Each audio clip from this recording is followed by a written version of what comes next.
Hello guys, aquí les dejo el video de la clase del día de ayer. I'm sorry, I couldn't send it yesterday. No lo pude mandar ayer, but here it is. Okay, we work with the page number 109, and we did these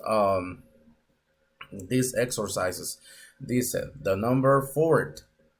What's on Lisa's to-do list? Look at the pictures and match. Okay, we have to look at these pictures 1, 2, 3, and 4 and put the numbers on the corresponding letter. A, I look for my shoes. What photograph is that? 1, 2, 3, or 4. B, I take a shower. Which one it is? C, I clean my bedroom. And D, I drink some juice. Okay, we just have to put the numbers where they belong. Number 5, what's on your to-do list? Look and write, use all the words and number 1. Okay, well, this one is real easy because you have to write it down here.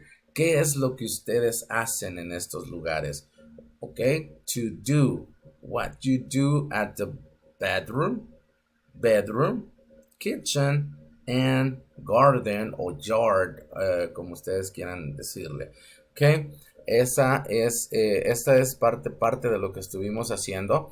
Hay que completarlo para tener esta actividad. Y la última que por ahí estuvimos haciendo fue esta. Dice look and write. All these pictures las iban a utilizar para ponerle el nombre, como lo hicieron aquí, number 1, kitchen.